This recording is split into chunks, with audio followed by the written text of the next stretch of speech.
Halo semuanya, perkenalkan nama saya Ajeng Dinur Aziza dari Prodi PPKN dengan NIM 230401040012. Video kali ini saya buat untuk memenuhi tugas mata kuliah Filsafat Pancasila, dan pada video kali ini saya akan menjelaskan terkait pemahaman saya tentang filsafat Pancasila dan perdebatan para tokoh pendiri bangsa dalam sidang BPUPK. Silakan simak video ini sampai selesai.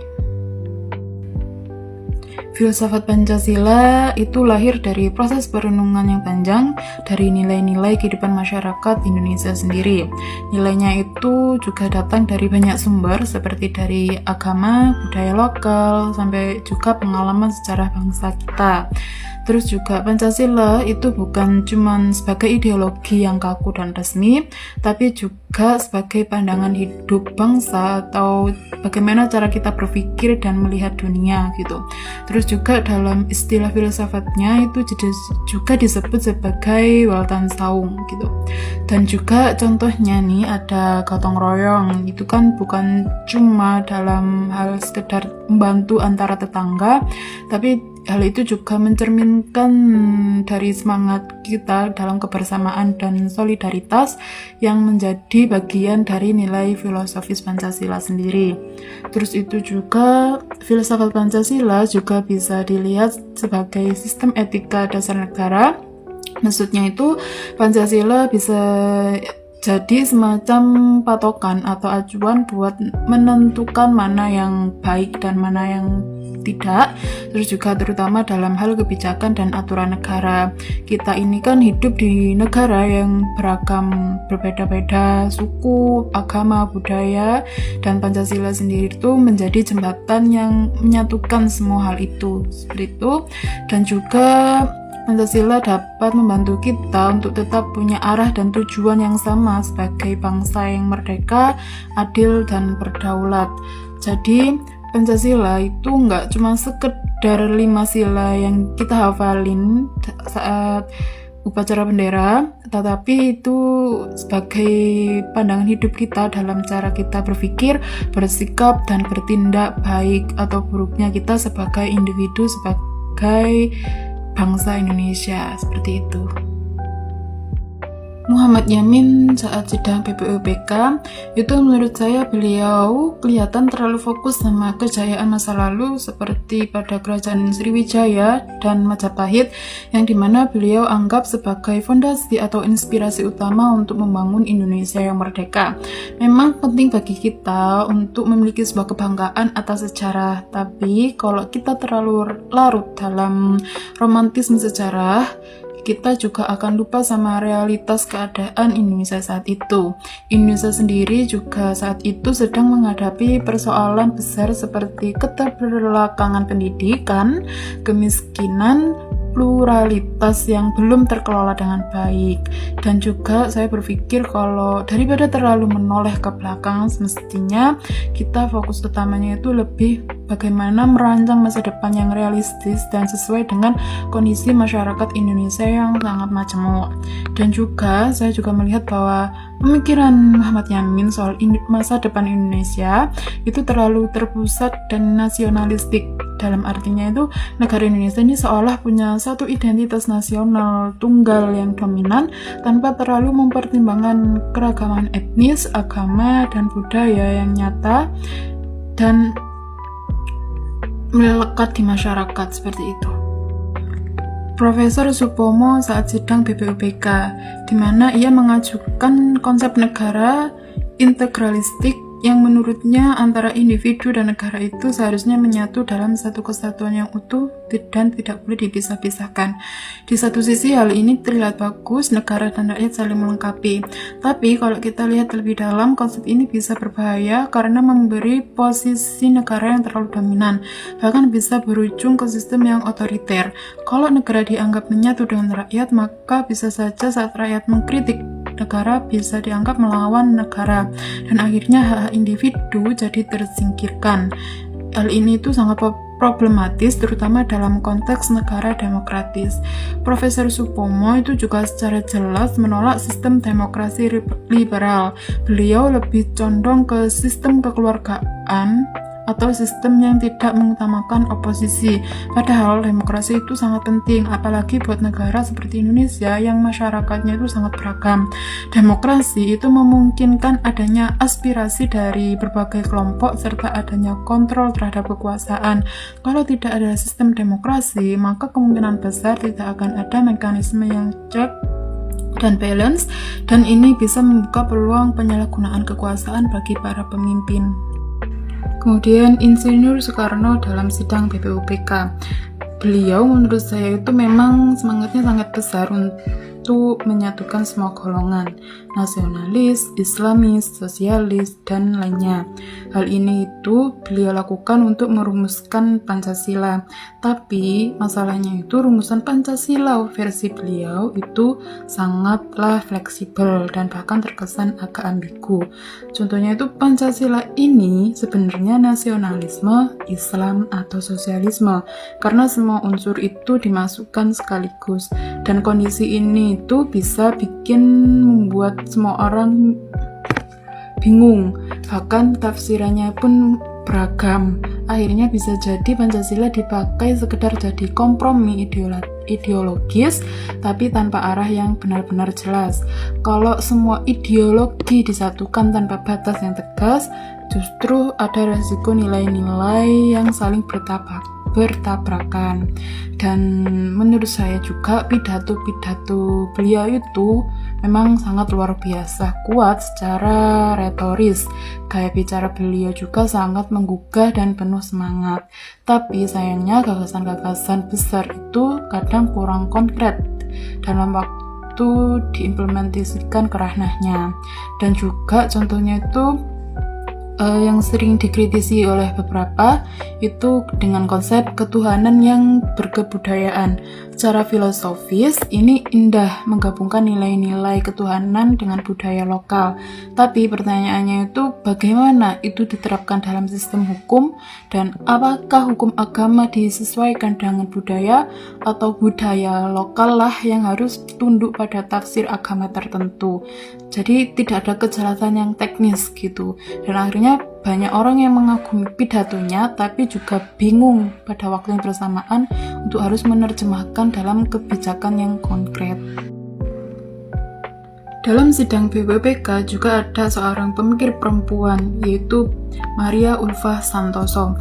Beliau itu adalah tokoh perempuan Indonesia pertama yang pernah menjabat sebagai menteri dan juga merupakan salah satu perempuan pertama yang terlibat aktif dalam urusan kenegaraan di masa itu. Kehadiran beliau, Maria Ulfa ini di sidang BPUPK juga punya makna yang besar di tengah dominasi laki-laki dalam politik dan pergerakan kemerdekaan waktu itu. Maria Ulfa sendiri jadi simbol penting dari hadirnya suara perempuan Indonesia. Beliau juga nggak cuma hadir sebagai pelengkap, tapi betul-betul ikut menyuarakan pentingnya peran perempuan dalam membangun bangsa, baik dalam pendidikan, keluarga, maupun dalam kehidupan politik. Dapat dibilang juga bahwa Maria Ulfa ini mewakili harapan bahwa kemerdekaan Indonesia bukan cuma untuk laki-laki, tapi juga untuk semua warga negara, termasuk perempuan. Dan dari situlah muncul gagasan bahwa kesetaraan gender itu juga bagian dari cita-cita kemerdekaan bangsa kita. Kemudian pemikiran Maria Ulfa Santoso itu yang pertama, di mana secara tegas beliau menyuarakan pentingnya pengakuan hak-hak perempuan di negara Indonesia yang merdeka. Buat beliau, kemerdekaan itu tidak cukup kalau hanya milik satu kelompok atau satu jenis kelamin. Harus ada kesetaraan kesempatan bagi perempuan, baik dalam bidang pendidikan, politik, ataupun kehidupan sosial. Hal ini itu sangat penting karena pada saat itu perempuan masih sering dianggap sekedar pelengkap atau berada di ruang domestik saja. Maria Ulfa itu hadir untuk menyatakan bahwa perempuan juga punya kapasitas dan hak yang sama dalam membangun bangsa. Kemudian itu yang kedua, beliau juga mengangkat nilai-nilai keadilan dan kemanusiaan, terutama dalam kaitannya dengan posisi perempuan dalam masyarakat. Maria Ulfa juga menolak anggapan bahwa perempuan adalah warga negara kelas 2. Gagasan-gagasan itu membuka jalan menuju tatanan hukum dan sosial yang lebih adil bagi gender, di mana perempuan tidak hanya dilindungi haknya, tapi juga diberi ruang untuk berperan aktif. Jadi, sumbangan pemikiran Maria Ulfa itu dalam sidang PPUPK bukan hanya sebagai simbolik, tapi juga sangat substansial, di mana beliau mendorong agar cita-cita kemerdekaan Indonesia benar-benar inklusif, menghormati, dan melibatkan semua warga termasuk perempuan. Kemudian, menurut Notonegoro, Pancasila itu adalah dasar ontologis bangsa Indonesia, yang dimana itu artinya Pancasila itu bukan hasil tempelan dari luar atau teori buatan barat, tapi benar-benar lahir dari dalam diri bangsa Indonesia sendiri, dengan adanya dari nilai-nilai budaya, agama, dan pengalaman secara masyarakat. Dan nilai-nilai seperti ketuhanan, kemanusiaan, persatuan, musyawarah, dan keadilan itu sudah hidup dan tumbuh dalam masyarakat kita jauh sebelum Indonesia merdeka. Jadi kalau kita menjadikan Pancasila sebagai dasar filsafat negara, berarti kita sedang menyusun sistem kenegaraan yang selaras dengan jati diri bangsa sendiri, bukan sistem yang dipaksakan dari luar. Dan juga menurut Notonegoro, ia menekankan bahwa Pancasila punya kedudukan yuridis dan normatif. Artinya, Pancasila itu bukan sekedar pandangan hidup atau simbol, tapi punya posisi resmi dan mengikat dalam sistem hukum dan pemerintahan. Beliau juga menyebut bahwa Pancasila sebagai fundamental state atau gagasan dasar negara. Dari sisi ini, semua kebijakan peraturan hukum sampai keputusan pemerintah harus mencerminkan nilai-nilai Pancasila dengan bertujuan agar arah pembangunan bangsa ini tetap konsisten dan tidak menyimpang dari cita-cita kemerdekaan seperti keadilan sosial, persatuan, dan kemanusiaan yang beradab.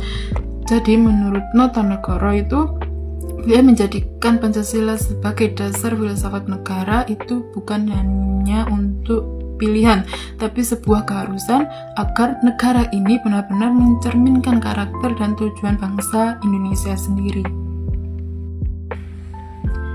Filsafat negara kita itu adalah Pancasila, yang artinya punya peran penting sebagai arah dan landasan hidup berbangsa dan bernegara. Dari sini, warga negara punya tanggung jawab buat ikut mewujudkan nilai-nilai Pancasila dalam kehidupan sehari-hari, bukan hanya sekedar mengetahui, tapi juga mempraktekkan. Contohnya itu kalau warga negara benar-benar menjunjung tinggi nilai seperti kemanusiaan, persatuan, dan keadilan, maka secara otomatis kehidupan bangsa akan lebih damai, lebih adil, dan lebih harmonis. Dengan kata lain, Pancasila itu memberi arah dan warga negara itu memberi tenaga untuk mewujudkannya gitu. Dan kita bisa lihat di pembukaan UUD 1945, di situ tertulis jelas cita-cita besar bangsa Indonesia seperti keadilan sosial, kemerdekaan sejati, dan kesejahteraan untuk seluruh rakyat. Tapi semua itu tidak bisa terwujud begitu saja tanpa partisipasi aktif dari warga negaranya. Warga negara perlu terlibat dalam kehidupan politik, sosial, dan ekonomi, tentu dengan menjadikan nilai-nilai Pancasila sebagai panduan. Oleh karena itu bisa dibilang bahwa filsafat negara memberikan kerangkanya, tapi yang mengisi kerangka itu dengan semangat dan tindakan nyata adalah warga negaranya. Jadi hubungan antara warga negara dan filsafat negara itu saling menguatkan. Kalau warga negaranya sadar dan aktif dan arah negaranya jelas berdasarkan Pancasila, maka cita-cita besar NKRI yang tertulis di UUD 1945 bisa lebih mudah tercapai. Oke, dari semua pemikiran yang sudah saya bahas tadi, dapat saya simpulkan bahwa filsafat Pancasila itu bukan cuma warisan sejarah, tapi sebagai fondasi hidup yang terus berkembang dan relevan untuk dijadikan arah dalam menghadapi tantangan zaman sekarang. Gagasan-gagasan para tokoh pendiri bangsa seperti Yamin, Supomo, Soekarno, dan Maria Ulfa penting banget untuk kita baca kembali, tapi dengan sikap yang lebih kritis, bukan untuk menolak mereka, tapi untuk memperkaya makna dan menyesuaikan penerapannya dengan realitas kita hari ini. Dan Pancasila itu tidak cukup hanya sebagai simbol, sebagai slogan, atau untuk dihafal saja, tapi jauh lebih penting bagaimana kita mewujudkannya dalam tindakan nyata, dalam kebijakan publik, dalam sikap kita sehari-hari, dalam cara kita bersikap ke sesama. Oleh karena itu, pada akhirnya Indonesia ini bukan dibangun oleh satu orang atau satu golongan saja, tapi oleh seluruh rakyat yang punya kesadaran dan komitmen buat menjaga nilai-nilai luhur bangsa. Oke teman-teman, terima kasih sudah menonton video ini. Semoga video ini dapat bermanfaat bagi kalian yang mendengarnya. Terima kasih, sampai jumpa.